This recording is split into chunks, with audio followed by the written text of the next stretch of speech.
ఎడారిలో సెలయేర్లు. జనవరి 12వ తేదీ కొరకు వ్రాయబడిన ఈ భాగాన్ని మీకు చదివి వినిపిస్తున్నది సహోదరుడు పాల్ సుందరం. నా సహోదరులారా, మీ విశ్వాసమునకు కలుగు పరీక్ష ఓర్పును పుట్టించునని ఎరిగి మీరు నానా విధములైన శోధనలలో పడునప్పుడు అది మహానందమని ఎంచుకునుడి. యాకోబు పత్రిక 1వ అధ్యాయము 2-3 వచనముల సమాహారము.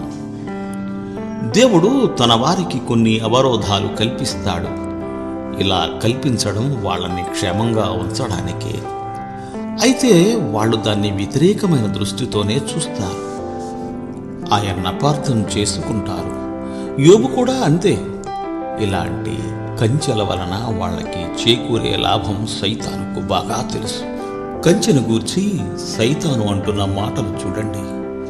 మనల్ని కప్పేసే ప్రతి శ్రమలోనూ ఎంతో కొంత ఆదరణ తప్పకుండా ఉంటుంది. మనం వాటిని ఆనుకుంటే తప్ప ముళ్ళు గుచ్చుకో.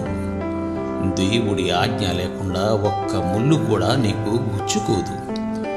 నిన్ను బాధ పెట్టిన మాటలు, ఆవేదన పాలు చేసిన ఉత్తరం, నీ ప్రియమిత్రుడు చేసిన గాయం, చేతిలో డబ్బు లేకపోడిన ఇబ్బంది అన్నీ దేవుడికి తెలుసు.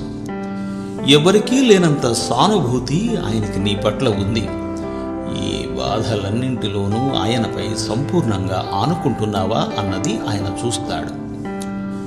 ముళ్ళ కంప హద్దుపై నిలిచి అడ్డగిస్తుంది. ఆకు రాలే కాలంలో ప్రతి కొమ్మ పొడుచుకొచ్చిన ముళ్లతో గుడ్లురిమి చూస్తుంది. వసంతం వస్తుంది, మూళ్ళు చిగురిస్తాయి, కొమ్మలన్నీ పచ్చగా ముస్తాబు అవుతాయి. భయపెట్టిన కంటకాలని పత్రహరితం మాటున దాక్కుంటాయి. కలతలు మనల్ని కలవరపెడతాయి. కానీ మన ఆత్మలు చెదిరిపోకుండా, మనం పెద్ద ప్రమాదంలో పడకుండా దేవుని కృపలో అడ్డుకుంటాయి. నరకానికి మన పరుగును ఆపలేవు. గులాబీ పూదండల బంధకాలు, కసిగా గుచ్చుకునే కటిక ముళ్ళే ఆపగలవు నాశనానికి చేసే పయనాన్ని. కాటేసిన నెత్తురు చిందించి ముళ్ళు పోటుకి ఉలిక్కిపడి ఏడ్చి గోలపెడతాం. దేవుడు వేసిన కంచెల కాఠిన్యం మనకి జటిలంగానే ఉంటుంది. సర్వేశ్వరుడు చల్లగా చేసే వసంతం సణుగుడులన్నీ సర్దుకుంటాయి.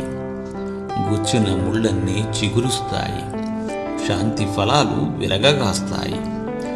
మన దారిని సరిచేసిన ముళ్ళ కొరకు పాడదాం ప్రభువుకి కీర్తనలు.